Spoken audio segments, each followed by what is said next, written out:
Si tienen sus Biblias, por favor, busquen Juan capítulo 1.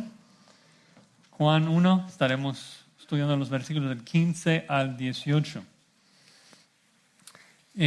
Recuerdo que cuando recién nos casamos, a veces mi esposa casi se frustraba por la cantidad de hambre que me daba sin cesar. Y a veces lo tomo casi como que no me gustaba la comida que ella preparaba, porque me sirve un plato y lo disfruto y luego en 3 horas estoy de vuelta en la cocina. Y ella casi no termina de limpiar una comida que me hace y luego estoy con más hambre. Y pues me preguntaba, ¿pero no te gustó lo que te preparé? Y yo decía, no, estuvo delicioso. O sea, si han estado en mi casa saben lo rico que cocina mi esposa. Entonces estoy en la cocina y digo, entonces, si te gustó, ¿por qué haces aquí? Y pues le digo, no, es que otra vez me dio hambre. Tengo un metabolismo muy acelerado. Tengo que comer cada rato. Y el punto es de que existe una diferencia entre calidad y suficiencia. Una gran diferencia. Algo puede ser muy bueno, pero si no es eternamente suficiente, siempre tendrá la necesidad de tener más. Esta comida es buenísima, pero en 4 horas voy a necesitar otra. Esta bebida es buenísima, pero en 4 horas voy a tener sed de nuevo. No hay nada mal con la bebida, puede ser tu favorita, lo mejor, pero ya que no es suficiente para satisfacer tu sed por siempre, siempre vas a necesitar más. Y por este principio, no podemos solamente exaltar la perfección de Cristo. También tenemos que exaltar su suficiencia.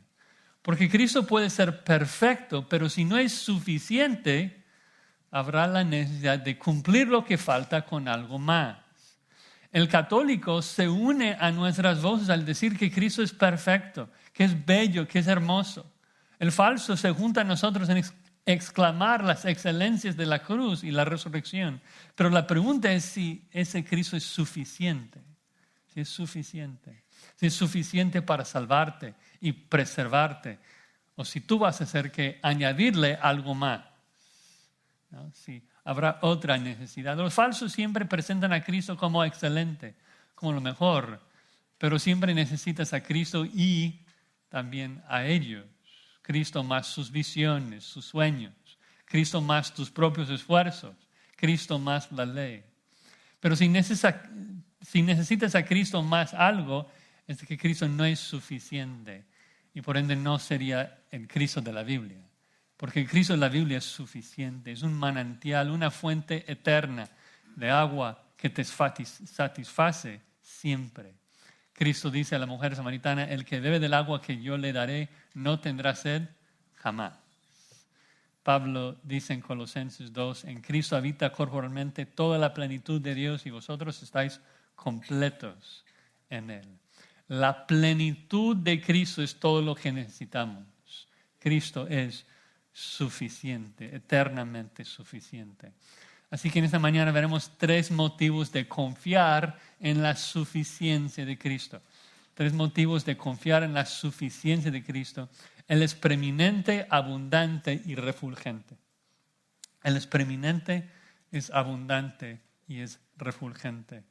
Vamos a leer desde el versículo 14 para dar un poco el contexto, pero vamos a estudiar 15 al 18. Dice así la palabra del Señor, Juan 1, 14. Recuerden de que el verbo es el que estuvo desde la eternidad, el que estaba con Dios y era Dios. Y ahora en el 14 dice, y aquel verbo fue hecho carne y habitó entre nosotros y vimos su gloria, gloria como del unigénito del Padre, lleno de gracia y de verdad. Juan dio testimonio de él y clamó diciendo, este es de quien yo decía, el que viene después de mí es antes de mí porque era primero que yo. Porque de su plenitud tomamos todos y gracia sobre gracia. Pues la ley por medio de Moisés fue dada, pero la gracia y la verdad vinieron por medio de Jesucristo. A Dios nadie le vio jamás. El unigénito Hijo que está en el seno del Padre, Él le ha dado a conocer. Vamos a orar. Señor, te rogamos que nos limpies y nos laves de toda nuestra maldad y nos ayudes, Señor, a verte por medio de de tu palabra. Necesitamos que tu Espíritu Santo nos ilumine y nos ayude a ver las maravillas de tu ley y que podamos verte, Padre, en la faz de Jesucristo. Ayúdanos, Señor, a adorarte y confiar en ti por medio de Cristo. Amén. Bueno, recordarles a modo de repaso de que el propósito de Juan al escribir este libro, Juan 20:31, es de que nosotros podamos seguir creyendo en Jesús y así tener vida. Juan busca exaltar a Cristo para que permanezcamos creyendo en Él y esto se evidencia por la forma que le seguimos. El que tiene vida eterna al creer sigue a Cristo. Ahora Juan comienza su evangelio con un prólogo que nos da un vistazo panorámico que nos introduce a los temas más importantes del libro antes de comenzar la narrativa. Y el prólogo es bastante teológico. Juan, recuerden, comenzó hablándonos del origen de Jesucristo, que la existencia de Jesús no comenzó con su concepción. Cristo es el verbo que estaba con Dios y era Dios desde la eternidad. Vamos a hablar más de esto cuando llegamos al verso 18 en unos minutos. También nos habló de cómo cada persona reacciona a la luz de Cristo. En una palabra, rechaza, ¿no? Cada persona rechaza la luz de Cristo a menos de que Dios les haga nacer de nuevo. Esto también será un tema muy importante en Juan, que nadie puede creer en Jesús. Nadie puede seguir a Jesús a menos de que Dios le transforme, a menos de que Dios le dé ojos, les dé vida. Y luego vimos la semana pasada de que ese verbo que estaba con Dios y que era Dios se hizo carne. Un hermoso evangelio, buenas noticias, de que Cristo se hizo hombre, exactamente como tú y yo, habitó acá, cumplió la ley por nosotros y vemos toda la gloria de Dios en la faz de Jesucristo. Toda la gracia, toda la verdad de Dios lo vemos en Cristo. Él es lleno de la gracia y verdad de Dios.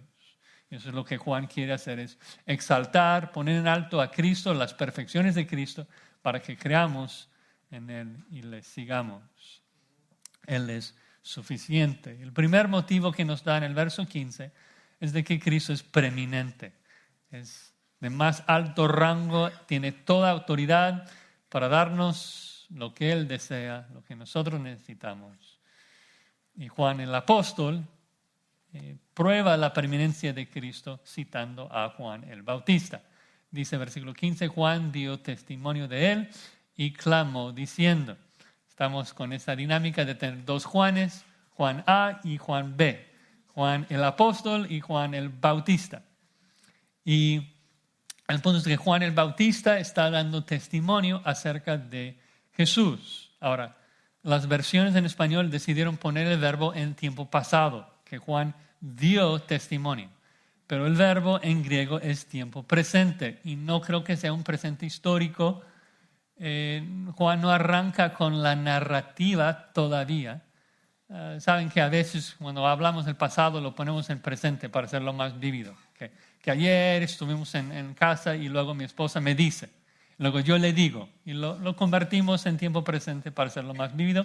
Lo hacían en narrativas también en griego, pero en este caso es diferente, porque la narrativa no comienza y Juan ha sido muy explícito en la forma en que habla del tiempo de los verbos. Recuerdan en los primeros 5 versículos, todo pasado. Estaba, era, fue hecho.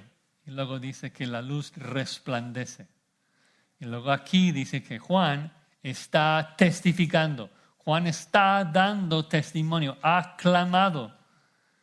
Y creo que el punto de Juan es de que Juan sigue testificando acerca de Cristo aún después de su muerte porque ha clamado y su mensaje sigue sonando. Si Juan dijo la verdad, entonces el Mesías ya vino, ¿no? Porque Juan, su mensaje era, yo soy el precursor, yo vivo para señalar al Mesías. El Mesías vivía en los tiempos de Juan el Bautista. Y recuerden el problema que esto causa para el judío en el 90 después de Cristo. que está leyendo este libro. Si Juan el Bautista era un verdadero profeta, como dijeron los judíos, entonces el Mesías ya vino, ¿no? ¿Y cuál fue ese mensaje de Juan? Bueno, vamos a estudiar el mensaje de Juan en los versículos del 19 a 40.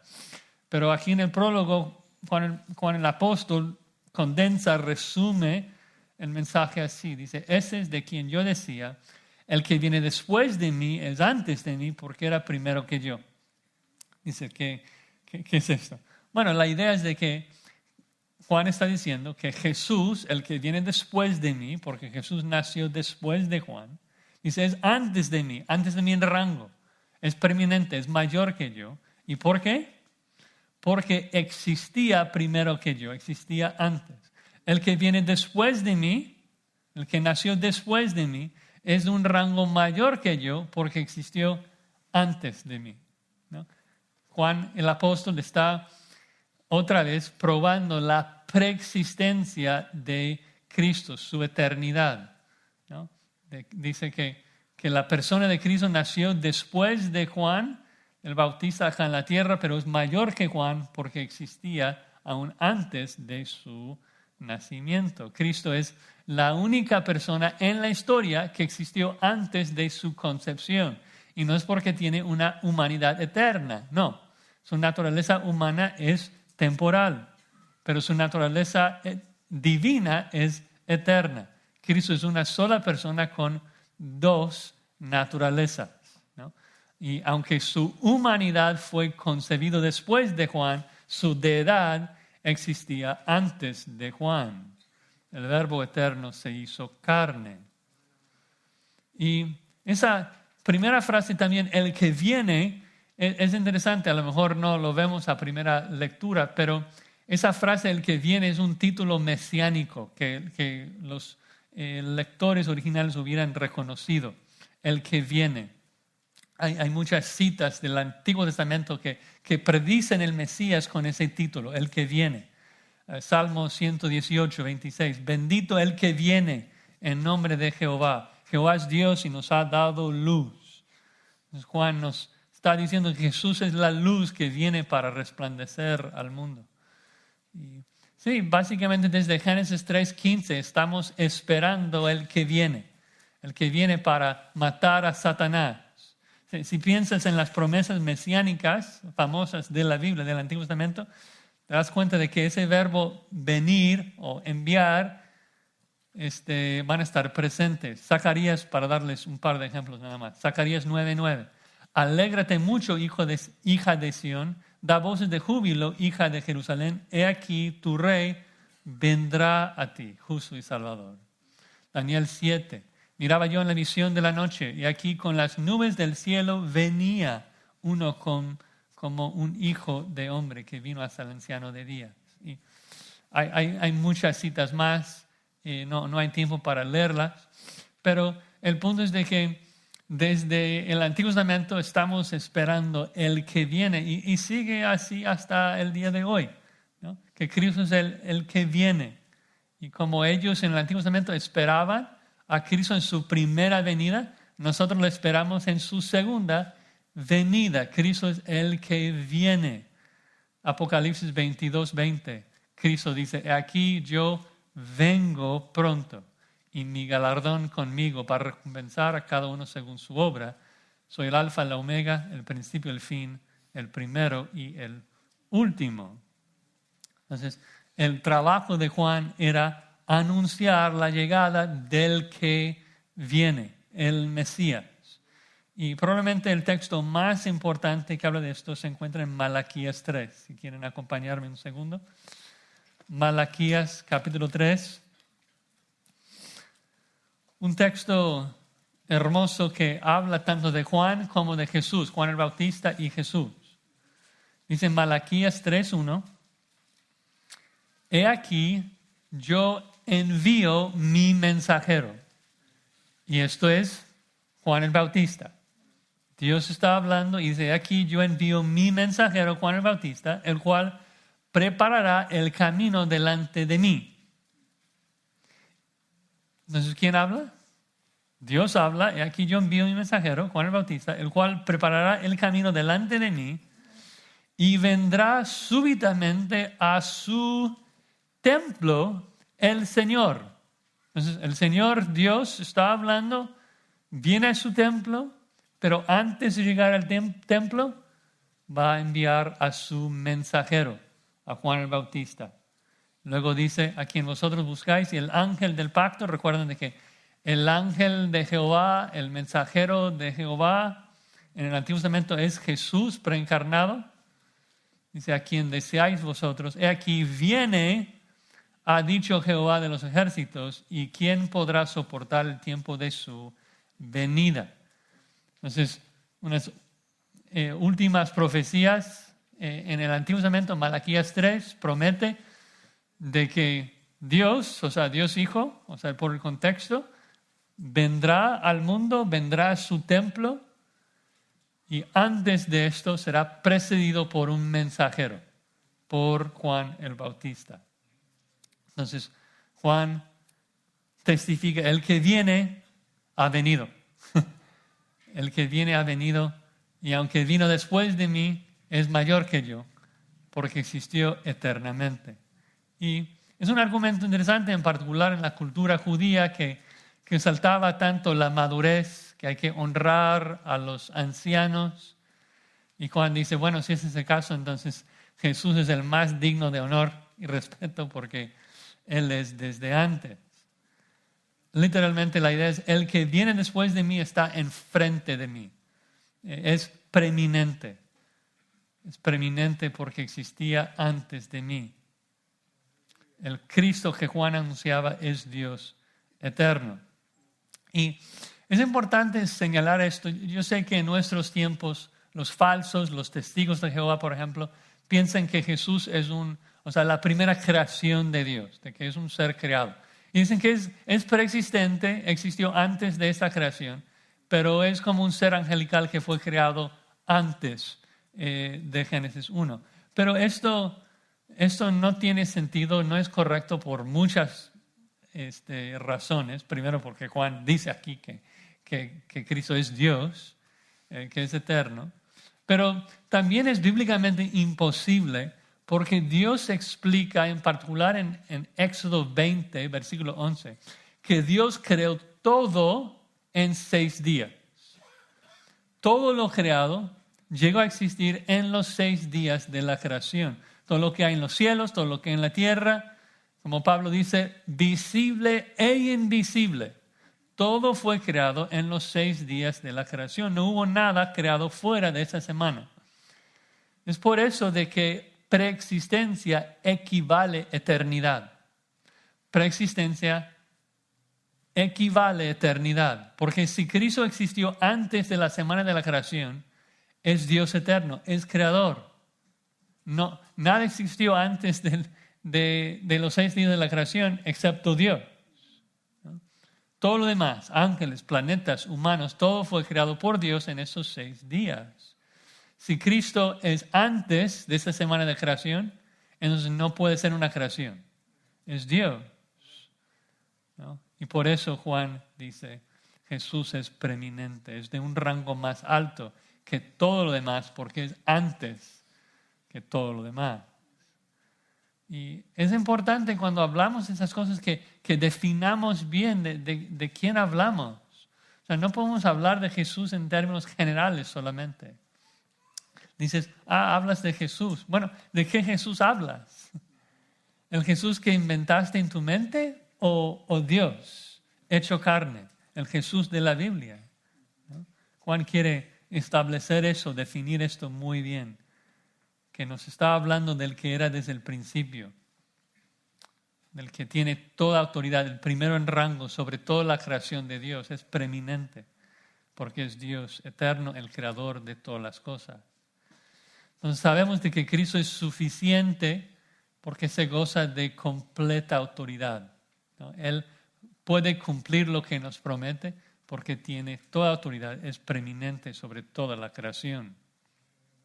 Ahora, además de esto, segundo motivo de confiar en la suficiencia de Cristo, versículo 16, es abundante. Cristo es abundante.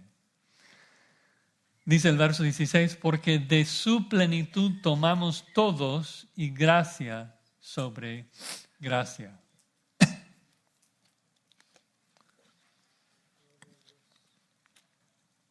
Ahora, esa palabra plenitud es interesante. Tal vez a primera vista estás pensando que plenitud significa que Cristo está lleno, como un vaso lleno, y de su vaso lleno nosotros todos tomamos. Puede ser así, o sea, se usa así de vez en cuando. Marcos 8:20, la palabra se usa para describir a las canastas llenas por los panes que Cristo creó para alimentar a las multitudes. Pero el diccionario también dice que la palabra significa lo que llena, lo que completa. Se usa así en Marcos 2:21, por ejemplo, para describir el remiendo que completa un vestido roto. Y en particular cuando vemos el contexto, la siguiente frase de que de su plenitud tomamos o de su plenitud recibimos, el punto no es solo de que Cristo está lleno, el punto no es de que Cristo es lleno con la plenitud de Dios, sino de que de su abundancia Cristo llena todo lo demás. Juan está hablando aquí de la autoexistencia de Cristo, su autosuficiencia. Recuerden que Juan ya mencionó esto en el verso 4, Juan 1:4, de que Cristo tiene vida en sí mismo, de que Cristo tiene tanta vida de que Él rebosa de vida y da vida y luz a toda su creación. Toda la creación depende de la vida que Cristo da. Recuerden Juan 1:4, en Él estaba la vida y su vida es la luz de los hombres. Juan 5:26, el Hijo tiene vida en sí mismo. Y esto es cierto para toda la creación, de que Cristo es Dios y de Él da vida a todos. Pablo en Hechos 17 dice que Dios no necesita nada, pues Él es quien da a todos vida y aliento y todas las cosas. Pero aunque es cierto de que Cristo da vida y da gracia común a todo ser humano y a toda su creación, creo que por el contexto y el hecho de que enfatiza de que recibimos gracia sobre gracia, Juan no habla tanto de la gracia común de Dios, sino de la gracia especial de Dios, de la vida eterna que los creyentes recibimos en Cristo. Y esto va a ser también un tema muy central en Juan, de la vida abundante, la vida eterna que los creyentes tenemos en Cristo. Es una vida que abunda. Juan 4:14, Jesús hablando con la mujer samaritana. El que bebiere del agua que yo le daré no tendrá sed jamás, sino que el agua que yo le daré será en él una fuente de agua que salte para vida eterna. Nuevamente en Juan 6:35, Jesús les dijo, yo soy el pan de vida. El que a mí viene nunca tendrá hambre y el que en mí cree no tendrá sed jamás. Otra vez en Juan 7, versículo 37. En el último y gran día de la fiesta Jesús se puso en pie y alzó la voz diciendo, si alguno tiene sed, venga a mí y beba. El que cree en mí, como dice la Escritura, de su interior correrán ríos de agua viva. Entonces, es un punto que Jesús enfatiza mucho, de que Él da vida en abundancia, de su plenitud de vida que rebosa de vida y de gracia. Nosotros recibimos todo. Sin Él no tenemos nada. Con Él recibimos gracia sobre gracia. Literalmente en griego dice gracia en vez de gracia. Bueno, forma extraña de decirlo, porque, bueno, es de que es gracia más gracia y gracia. Luego, después de recibir gracia, lo que reemplaza la gracia es más gracia, ¿no? De su plenitud recibimos gracia sobre gracia sobre gracia, ¿no?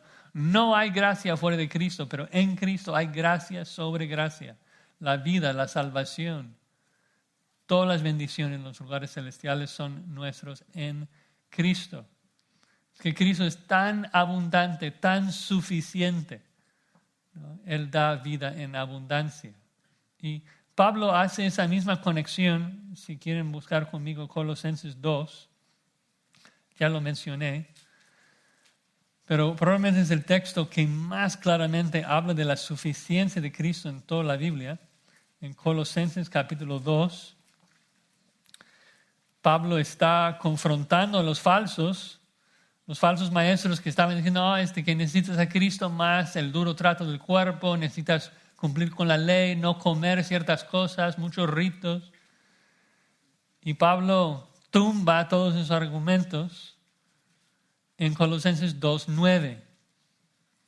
Ahora recuerden de que Pablo ya dijo en Colosenses 1:19 que agradó al Padre de que en Cristo habitase toda plenitud.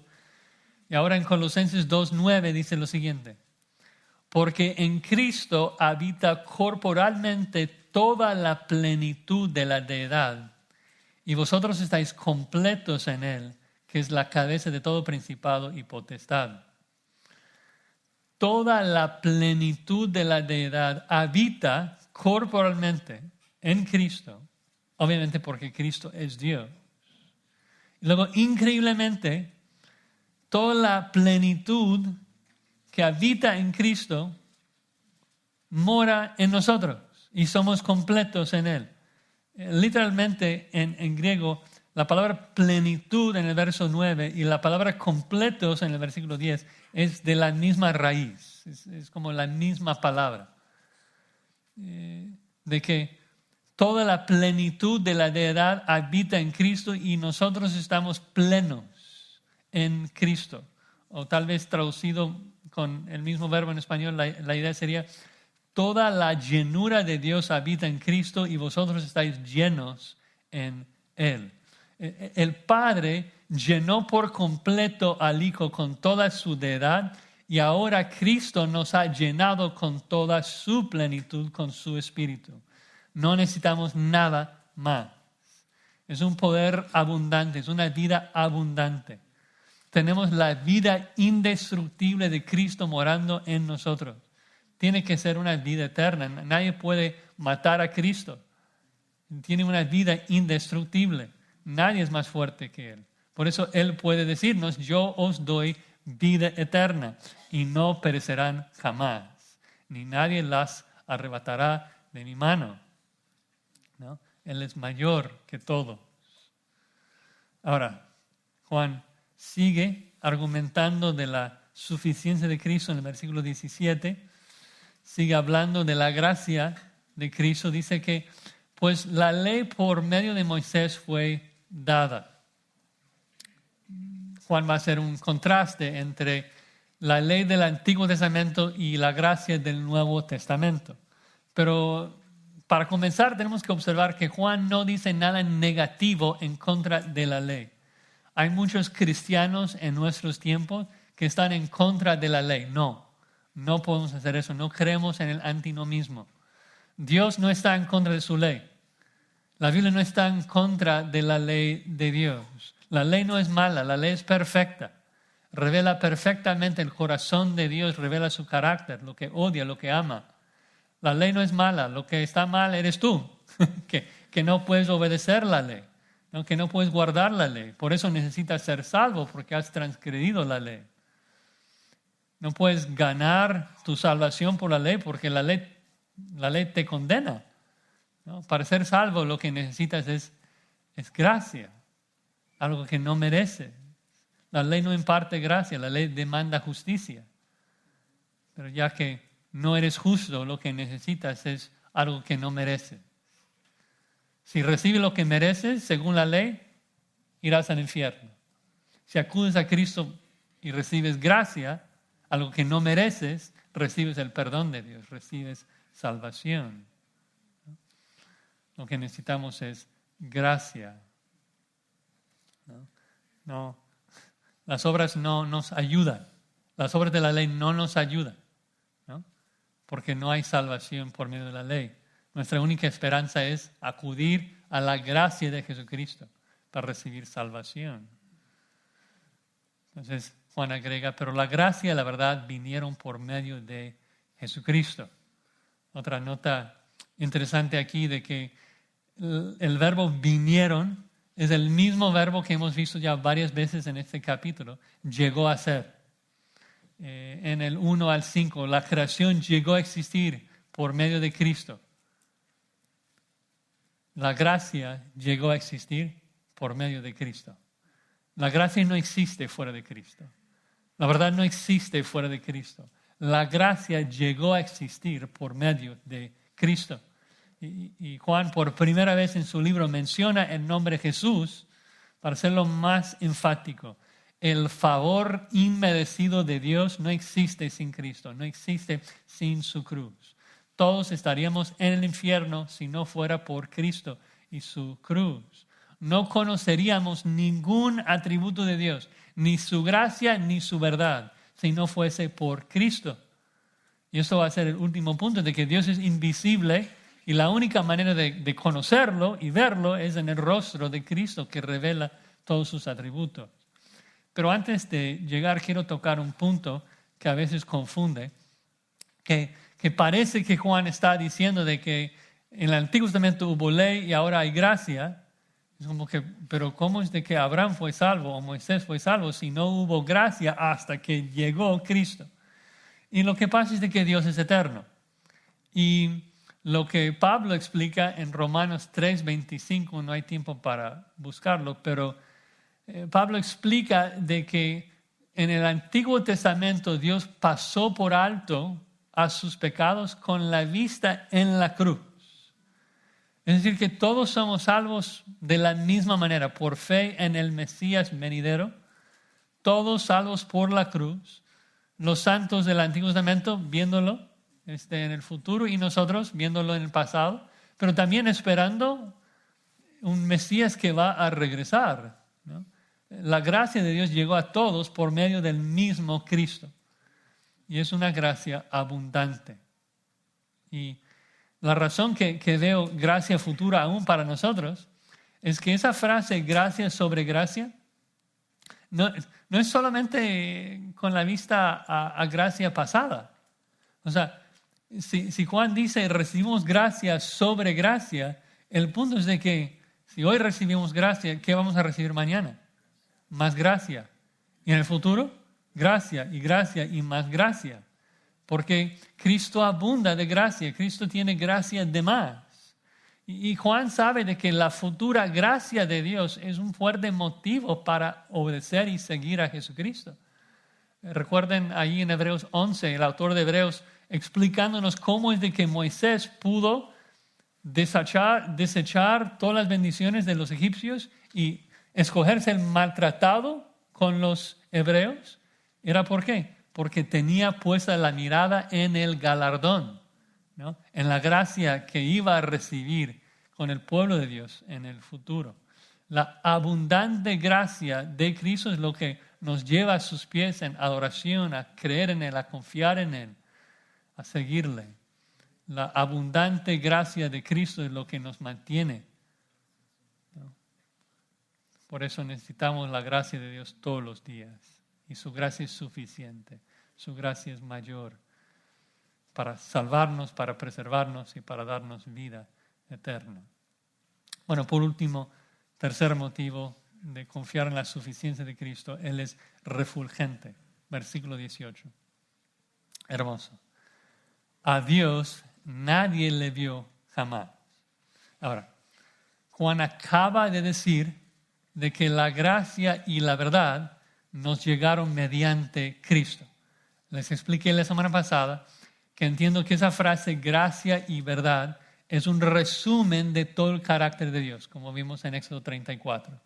De que en Éxodo 34, lo vamos a leer en un momento, Dios revela su nombre con gracia y con verdad. De hecho, busquémoslo de una vez. Éxodo 34. Voy a leer un poquito desde el 33 para darnos el contexto, porque Juan seguramente está pensando en este pasaje, porque no solamente menciona gracia y verdad, también menciona de que nadie puede ver a Dios.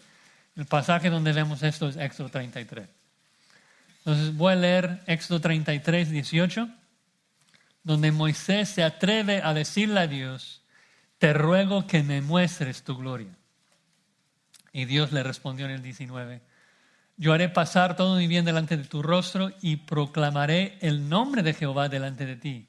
Tendré misericordia del que tendré misericordia, seré clemente para con el que seré clemente. Dijo más, no podrás ver mi rostro porque no me verá hombre y vivirá. Y dijo aún Jehová, he aquí un lugar junto a mí, tú estarás sobre la peña y cuando pase mi gloria yo te pondré en una hendidura de la peña y te cubriré con mi mano hasta que haya pasado. Después apartaré mi mano y verás mis espaldas, mas no se verá mi rostro. Ahora, ¿qué es eso del rostro de Dios? Bueno, Dios no tiene rostro humano, Dios es espíritu, omnipresente. Juan 4:24 afirma esto. Pero Dios está enseñándonos, ¿no?, de que si Él brillara toda su gloria en este mundo físico, todos moriríamos. No me acuerdo quién lo dijo, pero si tú ni siquiera puedes ver el sol sin dañar tus ojos, ¿cómo crees que vas a poder ver a su creador? ¿No? Imposible. Entonces, Jehová promete, voy a pasar y mostrarte algo de mi gloria, algo de mi nombre, Moisés. Y luego en Éxodo 34:5, Jehová descendió en la nube y estuvo allí con él, proclamando el nombre, los atributos, la gloria de Jehová. Y pasando Jehová por delante de él, proclamó, Jehová, Jehová, y primero su gracia, Dios misericordioso y piadoso, tardo para la ira, grande en misericordia y fidelidad, que guarda en misericordia a millares, que perdona la iniquidad, la rebelión y el pecado. Y ahora su verdad, que en ningún modo tendrá por inocente al malvado, sino que visita la iniquidad de los padres sobre los hijos y sobre los hijos de los hijos, hasta la tercera y cuarta generación. Entonces Moisés, apresurándose, bajó la cabeza hacia el suelo y adoró. Entonces Dios dijo a Moisés, no puedes verme y vivir, pero te voy a mostrar algo, un poquito de mi gloria. ¿Y qué es lo que hace? Proclama sus atributos, de que está lleno de gracia y lleno de verdad. Entonces Juan toma eso y dice en Juan 1:18, a Dios nadie ha visto jamás. Nadie ha visto la plenitud de la gracia y la verdad de Dios. Nadie. Hemos escuchado un poquito, pero nadie lo ha visto hasta ahora. Hasta ahora, porque Jesús es la encarnación de la gracia y la verdad. Él está lleno de gracia y verdad. Jesús es la encarnación del nombre de Dios, de todos sus atributos.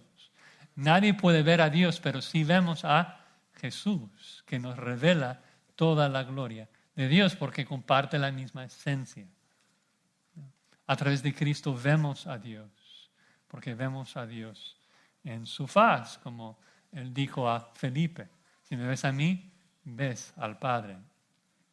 Interesante que Juan dice, nadie ha visto a Dios jamás.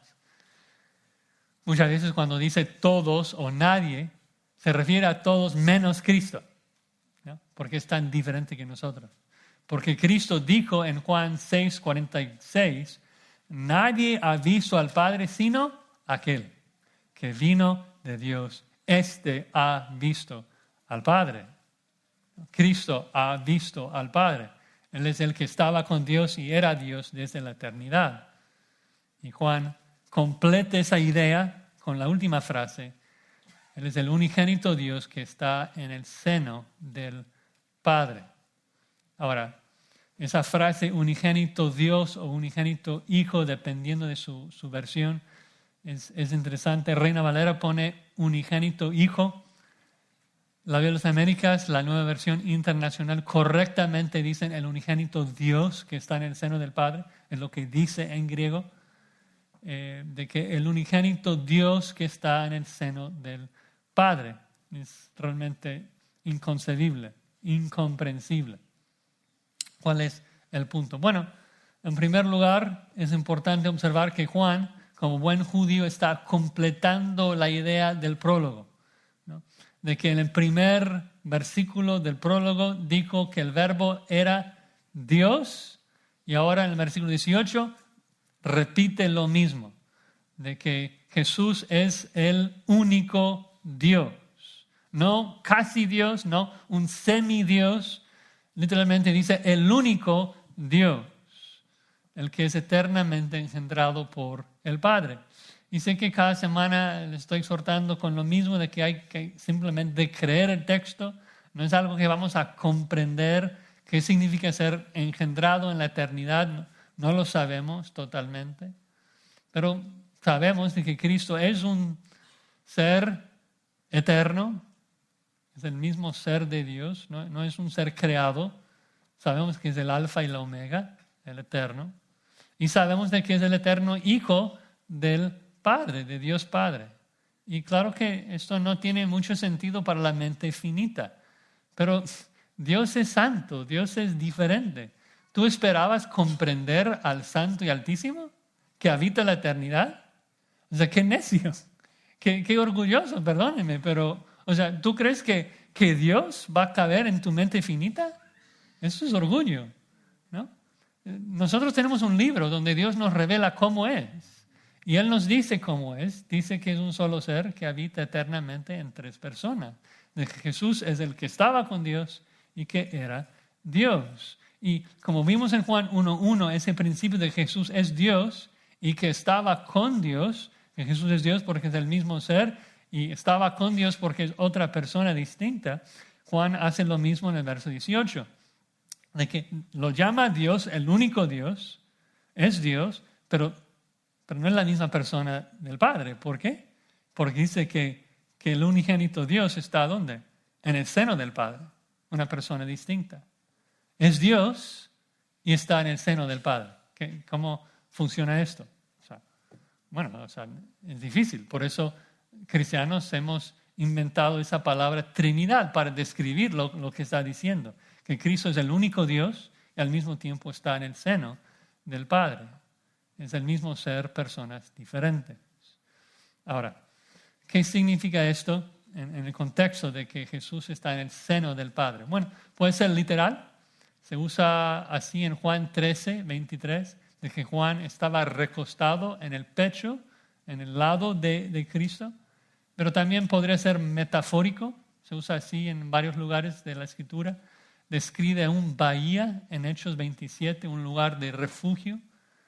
También se usa para describir el pliegue de una túnica en Lucas 6:38. La idea es de que Cristo está guardado dentro de Dios, dentro de la esencia de Dios. Dios lo ha plegado dentro de sí mismo. Son personas distintas, pero comparten la misma esencia. Y este Dios, Jesucristo, que está en el seno del Padre, tiene una sola misión, una misión singular en esta creación. Tal vez cuando piensas en la misión de Jesucristo, ¿estás pensando en la cruz o en la salvación? No. La misión del Hijo es esto: revelar al Padre. Revelar al Padre. Termina el versículo 18. Él le ha dado a conocer. El único Dios que está en el seno del Padre tiene una misión, y es de revelar al Padre. El verbo en griego allí es donde sacamos nuestra palabra exégesis, que Cristo ha explicado al Padre. Cristo lo ha revelado. Cristo lo ha dado a conocer. Cristo es la revelación del Padre en este mundo físico. Es la imagen visible del Dios invisible, como cantamos. Cristo es el resplandor de la gloria de Dios. Como no puedes ver el sol porque está a 150 millones de kilómetros de nosotros, pero sí ves los rayos que resplandece el sol. No podemos ver a Dios, pero sí vemos su resplandor. Sí vemos a Cristo. Y en Cristo vemos toda la deidad de Dios, porque Cristo explica y revela al Padre. Otra manera de pensarlo sería así: ¿qué es lo que Juan quiere para nosotros? ¿Por qué escribe el libro? ¿Qué busca Juan? Bueno, dices creer en Él, creer en Cristo. Bueno, ¿con qué fin? ¿Por qué quiere que creamos en Cristo? Para que tengamos vida, para que tengamos vida eterna. Ok, ¿qué es esto? ¿Qué es tener vida eterna? Juan 17:3. Cristo dice: esta es la vida eterna, que te conozcan a ti, el único Dios verdadero. Entonces la vida eterna es conocer a Dios. Por eso Cristo es suficiente. ¿Por qué? Porque Él es quien da a conocer a Dios. Él es quien da vida eterna, porque la única manera de tener vida eterna es conocer a Dios, y la única manera de conocer a Dios es Jesucristo. Él es quien lo ha dado a conocer. No hay otra alternativa. No hay otra manera de conocer al Dios invisible. Nadie, exactamente nadie, ha visto a Dios, jamás. El único que le puede dar a conocer es Jesucristo, el que estaba con Dios y es Dios por toda la eternidad. Es el único que lo puede revelar. Si la vida eterna es conocer a Dios, Cristo es todo lo que necesitamos, porque Él es quien nos da a conocer. Él es suficiente, hermanos, totalmente suficiente, ¿no? Es el único. Él es preeminente, tiene toda autoridad. Es de un rango más alto que todo ser humano, porque es antes de todo ser humano, es eterno. Tiene toda autoridad. También es abundante, rebosa de gracia. Tiene gracia extra, por decirlo así. Es una fuente interminable de gracia. Da vida a toda su creación, da vida eterna a todos los creyentes, todos los que le buscan. Y es refulgente, revela a Dios, da a conocer a Dios. ¿Qué más necesitas? Nada, nadie. Cristo es suficiente. Entonces Juan nos exhorta, nos invita a creer en Él, a mirarlo, a contemplarlo. Nos invita a ver a Dios en la faz de Jesucristo. Y la gloria de Cristo se plasmó en este libro por el Espíritu Santo. Entonces, la exhortación para nosotros es de realmente conocer a Dios, entonces por medio de Cristo, revelado en las Escrituras. ¿No? Esa es vida eterna, ese es el fin de todo. El fin de todo es conocer a Dios. ¿Y cómo llegas a conocer a Dios? Por medio de Cristo, que está revelado en este libro. Entonces le animo, le exhorto, ¿no?, a pasar horas conociendo a Dios en este libro, no aprendiendo datos de Él, tener una relación personal de Él, orando, exaltando a Dios, meditando en su revelación, la forma en que Él se revela en este libro. ¿No? Cristo es suficiente para nosotros. No necesitas acudir a otras fuentes, ir a otros lugares. Tienes todo lo que necesitas en este libro, porque este libro revela al que es suficiente, a nuestro Señor Jesucristo. Vamos a orar.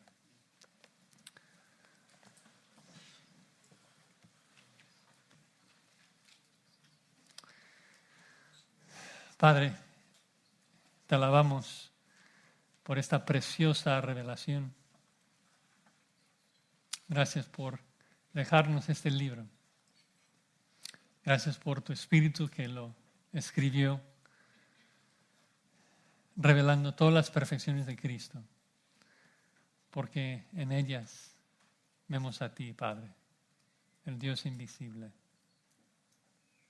Ayúdanos, Señor, a confiar y creer más en Cristo, en su suficiencia, a depender solamente de Él.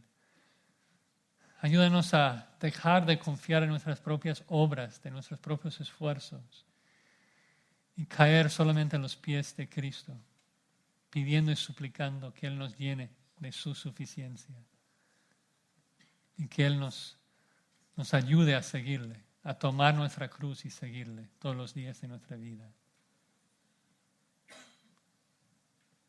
Gracias, Señor, por todo lo que haces en nuestras vidas. Si hay alguien aquí que no te conoce, que no tiene vida eterna, oramos, Señor, que tú les hagas nacer de nuevo, que les des vida, que puedan abandonar su pecado y buscar a Cristo. En su nombre oramos. Amén.